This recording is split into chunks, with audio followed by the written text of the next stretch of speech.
Di antara deru mesin dan cahaya lampu kota, ada kisah yang tersesat di jalanan.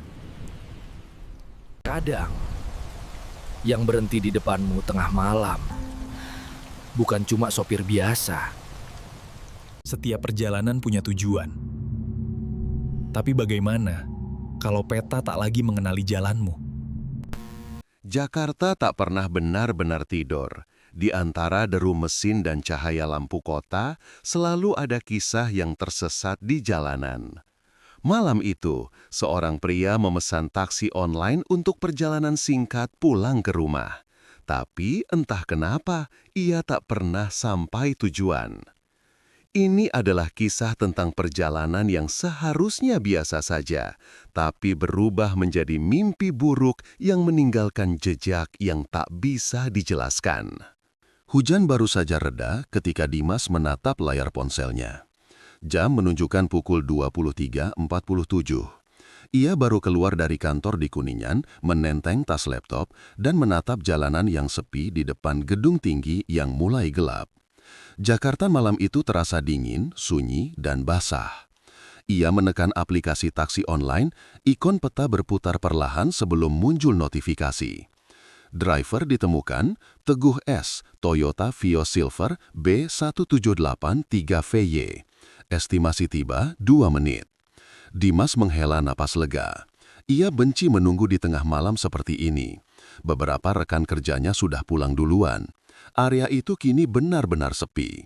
Dari jauh, suara mesin mobil mendekat. Lampu kuning taksi online menyala samar, menembus kabut tipis sisa hujan. Mobil berhenti tepat di depannya. Sopir menurunkan kaca, memperlihatkan wajah lelaki paruh baya dengan peci hitam dan sorot mata lelah. "Dimas ya?" "Iya Pak," jawabnya sambil masuk ke kursi belakang. Mobil melaju perlahan meninggalkan pusat kota. Radio memutar lagu lama dari tahun 90-an. Hujan mulai turun lagi, menetes lembut di kaca depan. Dimas bersandar memandangi lampu-lampu jalan yang berlalu pelan seperti garis waktu. Tapi beberapa menit kemudian, ia menyipitkan mata. Rute di ponselnya berbeda. Jalur yang biasanya melewati Sudirman, kini berbelok ke arah tak dikenal, menuju area yang tampak gelap. "Pak, ini kayaknya bukan jalur biasanya ya?" tanyanya. Sopir itu diam, matanya lurus ke depan, wajahnya datar. Dimas menatap keluar jendela. Gedung-gedung tinggi hilang, diganti deretan pohon dan lampu jalan yang redup. GPS di ponselnya terus berputar, sinyalnya melemah. Jalannya sempit dan sunyi, tak ada mobil lain, tak ada rumah. Hujan semakin deras, wiper bergerak lambat, seperti enggan bekerja. Dimas menelan ludah, berusaha mengetik pesan ke pacarnya.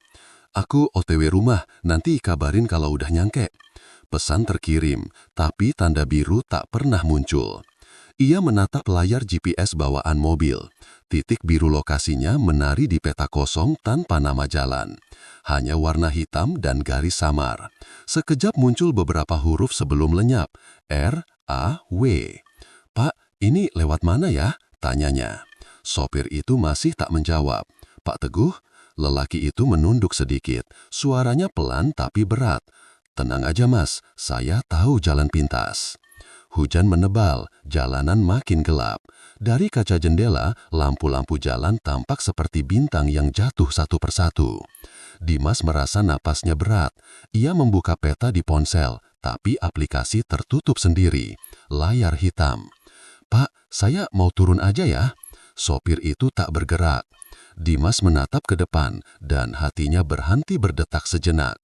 Di tengah jalan yang kosong, di antara kabut dan hujan, ada sosok berdiri.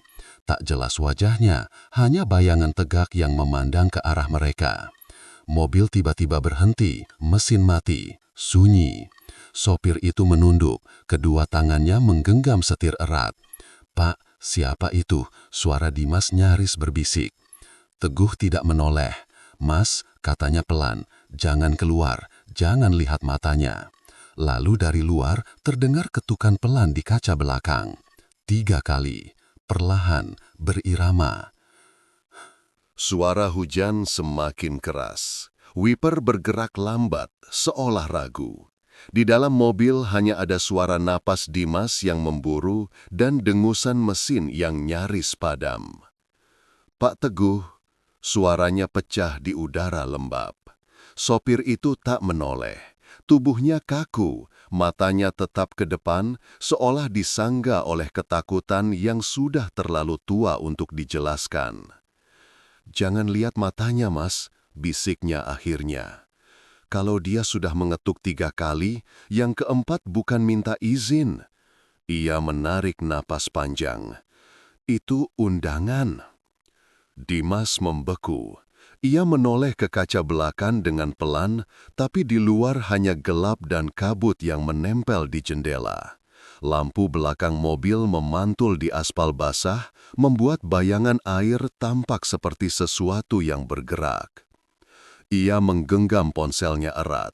Layar kembali hidup sebentar, lalu mati lagi. Sinyal hilang total. Hujan menekan kaca seperti jari-jari kecil yang mengetuk serempak. Tapi Dimas tahu, tadi ketukannya berbeda. 3 kali, tepat, pelan, berirama. "Pak, kita balik aja ya." Teguh tetap diam, hanya genggamannya disetir makin kuat. Suara mesin berhenti sepenuhnya. Lampu-lampu padam. Gelap total. Beberapa detik yang terasa seperti selamanya. Lalu, ketukan itu datang lagi. Kali ini dari sisi jendela kirinya. Sekali, 2 kali, 3 kali. Dimas menahan napas. Perlahan ia menoleh. Di balik kaca yang buram, samar terlihat sesuatu seperti wajah. Terlalu dekat, terlalu diam. Tak jelas bentuknya, tapi 2 mata gelap tampak menatap lurus ke dalam. "Pak Teguh," serunya. Teguh menggigil tapi tak menoleh. "Jangan lihat lama-lama, jangan buka pintu." Namun tubuh Dimas seperti kehilangan kendali. Ia tak sanggup memalingkan pandangan. Wajah itu tetap di sana, dengan senyum kecil yang terlalu lebar untuk wajah manusia. Tiba-tiba, wiper bergerak sendiri, menyapu air dan kabut dari kaca depan. Tapi, di sela gerakan cepat itu, Dimas sempat melihat sesuatu, sepasang kaki berdiri di depan mobil. Ia menunduk cepat, menggigil. Tangan gemetar mencari-cari apapun di bawah kursinya. Jari-jarinya menyentuh benda metal dingin, kunci roda. Ia genggam kuat-kuat, jaga-jaga kalau sesuatu mencoba masuk. "Pak, ini apaan sih, Pak?" Suaranya hampir tak keluar. Tak ada jawaban, hanya hujan dan detak jantungnya sendiri. Ia melirik kaca spion tengah dan membeku. Bagasi mobil penyok dari dalam, perlahan, seolah ada yang mendorong. Sekali, 2 kali. Logam mobil berderit pelan. "Pak, ada orang di bagasi." Teguh menunduk lebih dalam. "Mas, diam aja, jangan gerak." Tapi rasa takut sudah berubah jadi kepanikan. Dimas menarik gagang pintu, terkunci. Ia memukul kaca keras-keras dengan kunci roda. Sekali, 2 kali. Kaca hanya bergetar, tak retak sama sekali. Tiba-tiba, dari luar terdengar suara lain, samar, seperti seseorang tertawa pelan. Lalu, suara itu berganti menjadi tangisan, tangis perempuan, dekat, tepat di luar mobil. Dimas berhenti memukul, tubuhnya kaku. Ia mendengar langkah kecil memutari mobil, diiringi suara gesekan lembut di bodi. Tangis itu berhenti tepat di belakang mobil. Sunyi sesaat, lalu duk. Sesuatu menghantam bagasi keras sekali. Mobil berguncang.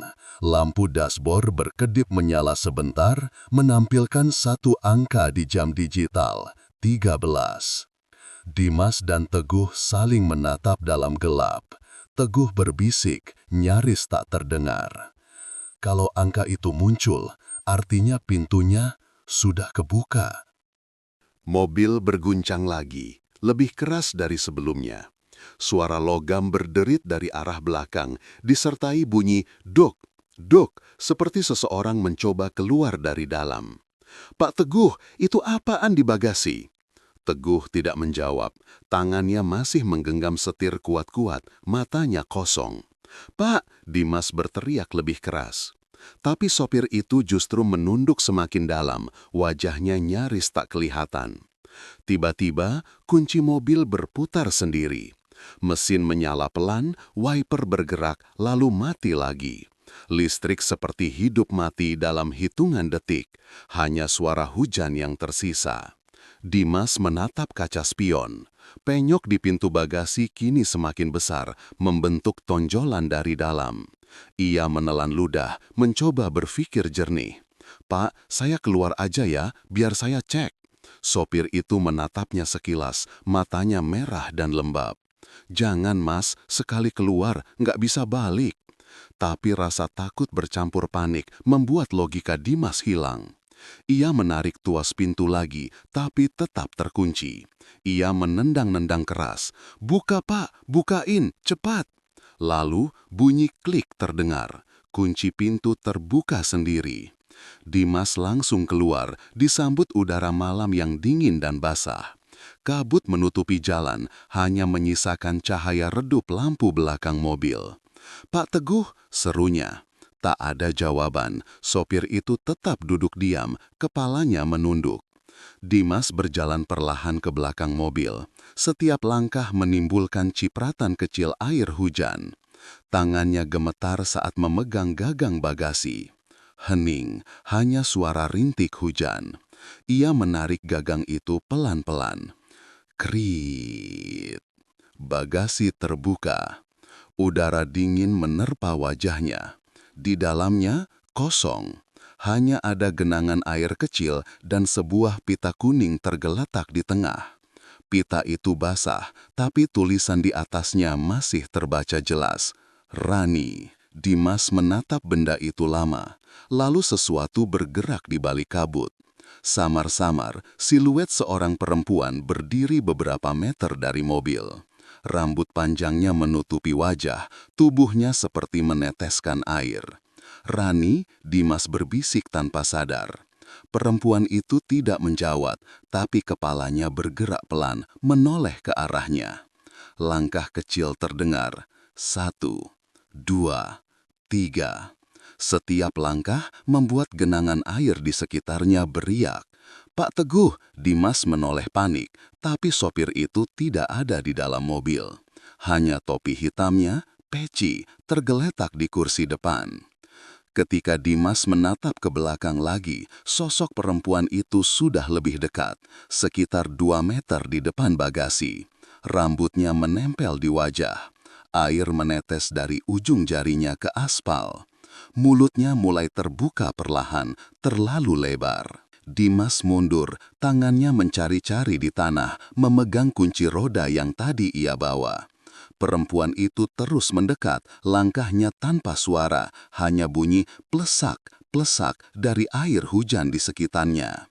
"Jangan mendekat," bisik Dimas gemetar. Tapi sosok itu justru berhenti, tepat di bawah cahaya merah lampu mobil. Dan di sana, wajahnya tampak jelas. Rani.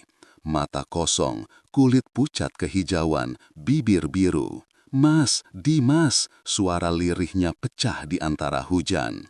"Bilang ke Teguh, aku udah sampai." Sebelum Dimas sempat bicara, tubuh perempuan itu perlahan menghilang bersama kabut. Lampu mobil berkedip. Radio menyala sendiri, memutar suara perempuan lain. Perjalanan selesai, tidak ada tujuan ditemukan. Suara hujan mereda perlahan, menyisakan kabut tebal dan aroma logam basah di udara. Dimas berdiri di tengah jalan kosong, menatap mobil silver yang lampunya berkelip pelan seperti kehabisan tenaga. Nafasnya berat, tubuhnya menggigil. Ia menatap ke sekitar, tidak ada lagi gedung, tidak ada jalan raya. Hanya air. Permukaan genangan luas membentang sejauh mata memandang, seolah jalan berubah menjadi rawa. Di tengah kabut, berdiri sebuah menara logam tinggi dengan lampu merah berkedip lemah. Ia menelan ludah. Jakarta mana ada tempat begini, gumamnya. Lalu suara terdengar dari belakang. Mas Dimas? Ia menoleh. Teguh berdiri beberapa meter di belakangnya, basah kuyup. Peci hitamnya menempel di kepala, matanya kosong. Pak Teguh, Dimas mendekat. Kita di mana, Pak? Sopir itu memandang ke arah genangan luas. Tanah air lama, katanya pelan. Tempat orang-orang yang gak pernah sampai tujuan. Dimas menatap sekeliling. Di permukaan air, ia melihat benda-benda terapung. Papan jalan, helm ojek, rambu lalu lintas, bahkan ponsel yang layarnya masih berkedip lemah. Pak, ini mimpi ya? Teguh menggeleng. Kalau mimpi, Mas nggak akan kedinginan. Suara tawa kecil terdengar di kejauhan, tawa perempuan. Dimas menegang. Dari balik kabut, terlihat siluet seseorang berjalan di atas air. Rambut panjangnya basah menempel di wajah. Rani, panggilnya spontan. Perempuan itu menatapnya dari jauh. Senyumnya terlalu lebar untuk wajah manusia. Teguh menarik lengan Dimas cepat. Jangan lihat dia lama-lama. Di sini, yang menatap balik bisa narik. Air di sekitar mereka mulai bergelombang pelan. Menara di kejauhan berkedip lebih cepat, dan setiap kedipannya memantulkan bayangan Dimas di permukaan air. Tapi bayangan itu tidak mengikuti gerakannya. Ia melangkah mundur panik. Pak, itu apa? Bayangan yang ketinggalan, jawab Teguh singkat. Hening panjang, lalu suara mesin pelan terdengar dari arah belakang. Dimas menoleh. Mobil Vio Silver itu menyala sendiri.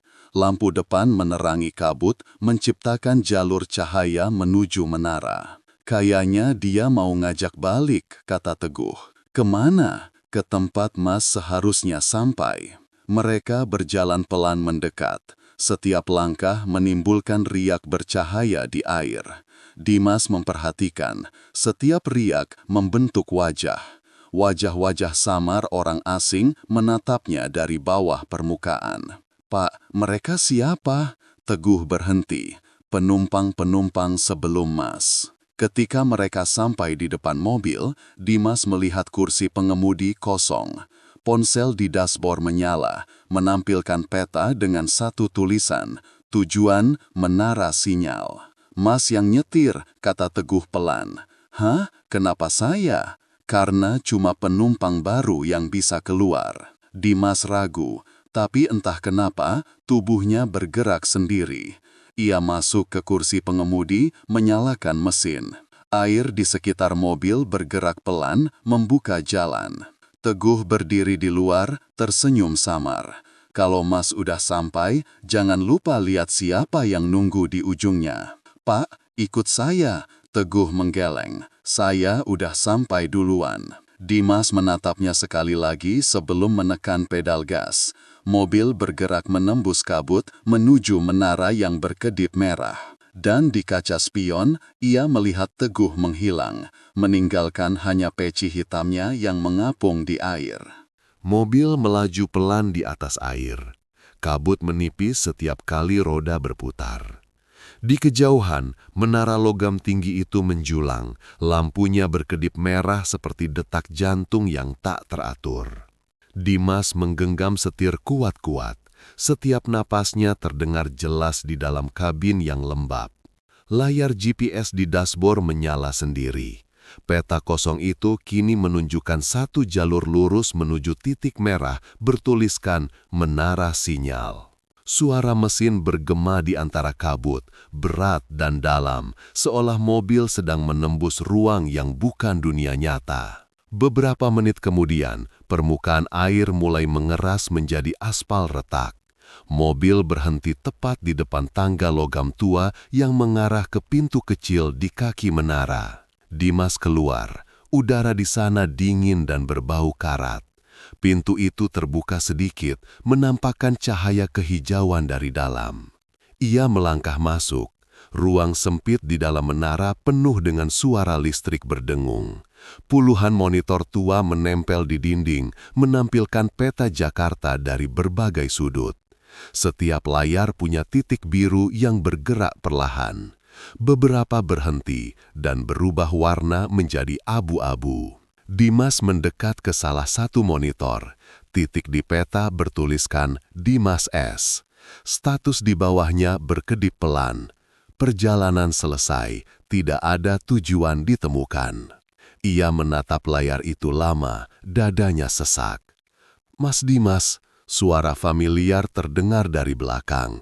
Ia menoleh cepat. Teguh berdiri di ambang pintu, basah tapi tersenyum.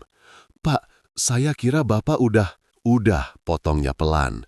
Tapi kadang yang udah sampai masih punya penumpang yang belum sadar kalau mereka juga udah sampai. Dimas mundur setapak. "Maksudnya apa?" Teguh menunjuk salah satu monitor. Layar itu berganti menampilkan rekaman kamera mobil. Wajah Dimas di kursi belakang berbicara lewat ponsel. Tiba-tiba, cahaya terang memenuhi layar, lalu suara benturan keras dan gambar membeku. Tanggal di pojok bawah, 3 hari lalu. Dimas gemetar. "Itu kecelakaan." Teguh mengangguk. Mobil yang Mas tumpangi nabrak pembatas di Gatot Subroto. Sopir dan penumpang dinyatakan hilang. Tapi GPS mobil masih aktif sampai sekarang. Dimas memejamkan mata, berusaha menelan kenyataan yang menolak masuk akal. "Aku mati." Teguh mendekat, menepuk bahunya. "Bukan mati, cuma belum tahu arah pulang." Layar-layar di ruangan mulai berubah cepat. Nama-nama muncul satu persatu. Rani, Teguh, Dimas, lalu yang terakhir Nadia A. Dimas terpaku. "Nadia?" Teguh tersenyum tipis. "Kadang cinta juga pesan antar, Mas, dan setiap pesan pasti ada penerimanya." Lampu menara berkedip cepat. Semua layar menampilkan rute baru. Satu jalur terang menuju kota Jakarta dengan satu tulisan di bawahnya. Driver baru terdaftar, Dimas S. Toyota Vios Silver. Teguh menatapnya terakhir kali. Sekarang giliran Mas yang ngantar. Tubuhnya mulai pudar bersama cahaya hijau yang mengelilingi ruangan. Dimas menatap kosong ke arah menara yang kini berdengung lebih keras. Saat cahaya memudar, ia sudah berada di dalam mobil lagi. Ponsel di dashboard bergetar, pesanan baru muncul. Nama, Nadia A. Titik jemput, Menteng Dalam. Hening sejenak, Dimas menatap layar lama, lalu menekan tombol terima. Mobil bergerak perlahan menembus kabut, kembali ke kota yang samar-samar terlihat di kejauhan. Langit Jakarta diselimuti mendung. Hujan turun lagi, lembut dan lambat, seolah waktu ikut menahan napas. Di jalan Menteng Dalam yang sepi, sebuah Toyota Vios Silver melaju perlahan. Wiper bergerak ritmis, cak, cak, cak, menyingkirkan air di kaca depan.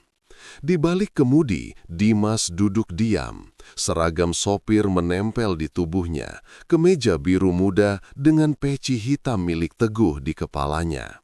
Wajahnya pucat, matanya kosong tapi fokus. Di dashboard, ponsel menyala menampilkan tulisan, "Pesanan aktif, Nadia A. dalam perjalanan." Suara GPS memandu lembut, nyaris seperti bisikan. "Belok kanan dalam 100 meter." Tapi jalan di depan bukan Menteng Dalam. Hanya lorong panjang, basah oleh hujan, dipenuhi kabut tipis dan lampu jalan yang mati satu persatu. Mobil melaju tenang di antara bayangan. Di kursi belakang, Nadia duduk dengan wajah lelah. Blus kremnya basah, rambutnya sedikit menempel di pipi. "Mas, kok jalannya beda ya?" tanyanya pelan. Dimas tak langsung menjawab. "Kadang peta suka nyasar kalau hujan," katanya datar. Nadia menatap keluar jendela. Tak ada gedung, tak ada rumah, hanya pepohonan dan genangan air yang memantulkan lampu mobil seperti kaca hitam. Ia memegang ponselnya, mencoba mengirim pesan, tak ada sinyal. "Mas, ini masih jauh?" jawab Dimas, suaranya berat tapi tenang. "Ke arah mana?" Dimas menatap kaca spion, tatapannya dingin. Ke arah yang gak bisa ditinggalkan. Nadia menatap balik ke matanya melalui pantulan kaca. Untuk sesaat, matanya melihat sesuatu di wajah Dimas, samar seperti bayangan orang lain. "Mas, kamu kenapa pucat banget?" Dimas tersenyum tipis, kurang tidur aja. Mobil terus melaju, suara hujan semakin lebat menelan dunia luar. Di kejauhan, samar terlihat genangan luas seperti rawa. Menara merah berkedip pelan di tengah kabut. "Mas, itu di depan apa?" "Tempat tujuan," jawab Dimas datar. Nadia merapatkan tubuhnya, jantungnya berdegup cepat. "Mas, saya mau turun di sini aja." Dimas tidak mengerem. Tangannya menggenggam setir kuat-kuat. "Mas!" Nadia mulai panik, menarik gagang pintu, terkunci. Dari dashboard, jam digital berkedip menampilkan angka 13. Lampu dalam mobil meredup, suara mesin menurun pelan. Dimas menoleh ke kaca spion. "Tenang aja Nadia, aku tahu jalan pintas." Hujan mendadak berhenti, keheningan turun seperti tirai. Mobil berhenti di tepi genangan air yang luas, tanah air lama. Nadia menatap keluar, tubuhnya gemetar. "Mas, apa ini?" "Tempat semua penumpang akhirnya sampai," bisik Dimas. Ponselnya berbunyi, di layar muncul pesan baru. Perjalanan selesai, tidak ada tujuan ditemukan. Nadia menatap Dimas, air matanya mulai mengalir. Mas Dimas." Ia mencoba menyentuh bahunya, tapi tangannya menembus udara. Dimas menatap balik, tersenyum sendu. "Udah sampai, Nat." Cahaya merah dari menara menyapu wajah mereka. Dalam pantulan kaca mobil, kursi belakang kini kosong. Hanya ada Dimas sendirian dengan wajah hampa dan tangan tetap di setir. Radio menyala sendiri. Suara operator perempuan terdengar datar dan manis. "Selamat datang di jalan. Semua penumpang pasti sampai, entah di mana." Mobil perlahan mundur dari tepi rawa, menembus kabut dan hujan yang kembali turun. Lampu belakangnya menyala merah, memantul di genangan air seperti dua mata yang terus mengawasi. Jakarta terlihat lagi di kejauhan, ramai tapi tak menyadari satu mobil dari dunia lain baru saja melintas.